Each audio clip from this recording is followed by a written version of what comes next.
It's firearm season in western Pennsylvania.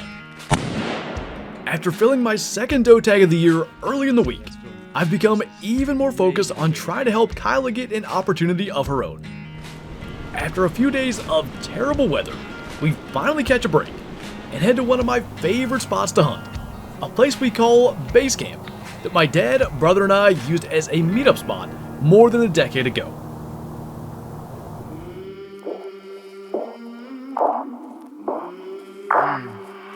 I came from the mud, there's dirt on my hands. Strong like a tree, there's roots where I stand. Oh, I've been running from the law. Hope they won't shoot me down soon.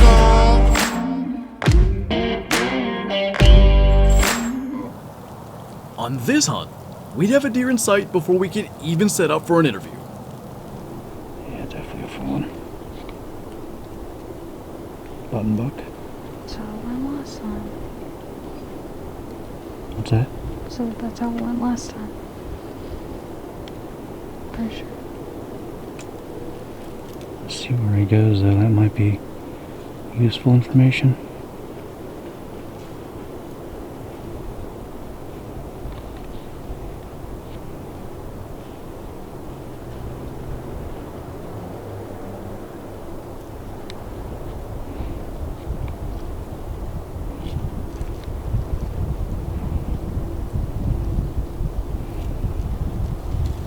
Look back a couple times. Yeah, there's another one down there. It also looks little.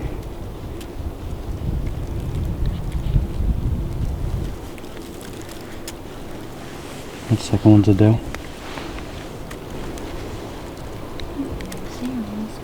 She's behind a tree.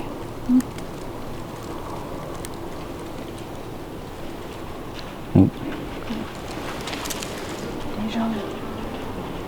It can be an awkward spot. A fairly steep hill with plenty of trees in the way, Kyla had a hard time finding and keeping the deer in her scope. It was this encounter that led me to the decision to leave the camera in my pack when we'd return and just set up GoPros so that I'd be able to help Kyla get on target. For now though, it was back to the box blind for the evening's hunt.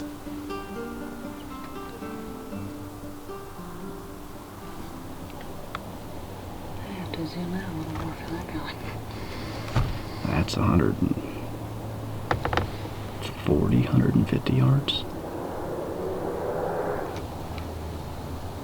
So he was better than there. I was so excited. I was like, Did he almost just fall? that was a wobbly.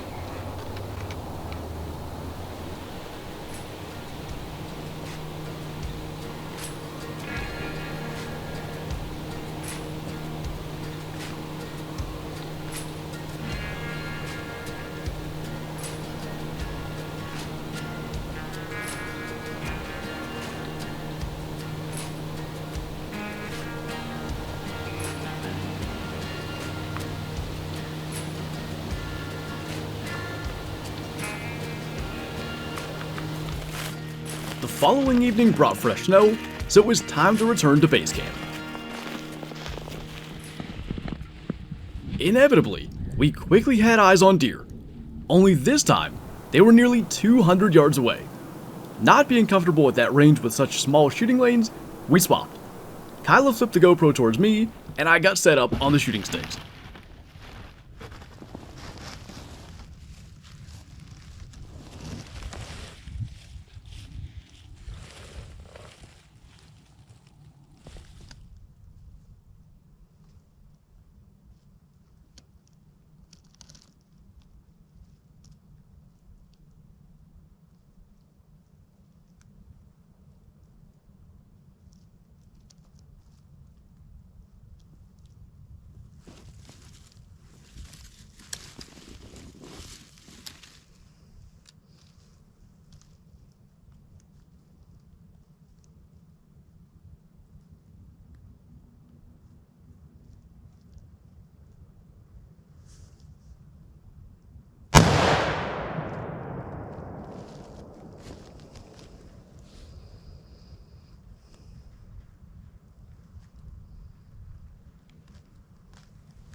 stumbling here, just blood right along this tree.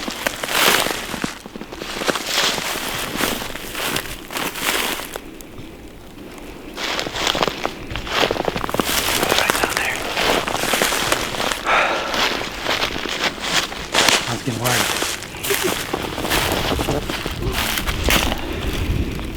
Nice big doe. I think we might have just lucked out. The exit's back, but we're right at the back of the ridge. We might have just lucked out. Man, I'll tell you, it's starting to become a epidemic. I keep forgetting to bring something to tag them with, so I have the pin from my license holder run through the tag there. But we came down here today to really try to get a doe for Kyla. That's why I didn't have the camera set up. We were down here, this could have been the same doe. We had a doe come across about 90 yards down the hill. She couldn't quite get on it. Wind swirled, they spooked, and I just thought, hey, today I'm not gonna worry about the camera. I'm gonna set up the GoPros and be ready to help her out. Sure enough, the deer come out 4:30, broad daylight, and they angle up across the hill 150 yards away or so. And credit to Kyla, she just handed me the gun and said go for it. So got the bipod set up, actually handed her the GoPro. I have no idea what any of that footage looks like, but got this doe down. I was pretty worried about the shot initially, just because she didn't go down. But running downhill, probably went, I don't know, 100 yards, and then dropped down into this ravine right here. I'll be curious to see where the shot actually impacted, but pretty darn stoked. That's my third doe this season, second one in 2 or 3 days, I think, and we'll have a fully stocked freezer of venison for this year. But got a lot of tags left. Kyla's got a bunch of tags left. Still both got our buck tags, so lots to do. But what are we having? 4th day of a firearm season. I think we're in a pretty good spot here. So, well, I still got a little light. I'm gonna get her gutted. We're gonna get her out of here, and be back out again tomorrow. One of the biggest challenges we've faced in trying to introduce Kyla to hunting is location. Some of the best spots don't allow for ideal shooting opportunities, with things often happening so fast. Quick decisions and small shooting lanes are simply part of it. By now, most deer have been spooked around multiple times, both by hunters walking to and from their stands, as well as by hunters putting on drives. It's hard to catch mature deer moving in the daylight without getting deep into the timber, but that can mean encounters much like this one. A deer that is moving too quickly and too far away for a newer hunter to feel comfortable taking the shot. And credit to her, Kyla didn't risk wounding the deer with a shot she didn't feel 100% on. Despite this, we'd return to the same area again the following evening, hoping for a slower and closer opportunity. Alright, I figure we better do an interview this time.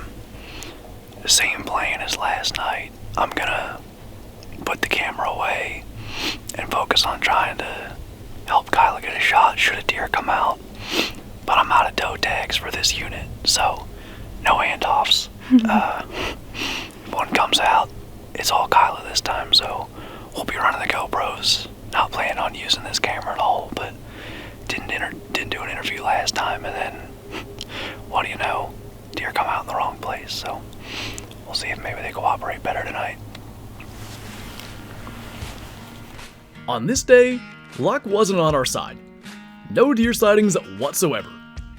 Although hopes were still high with more than a week of the season remaining, the season faded away as quickly as ever, with no further deer in the crosshairs.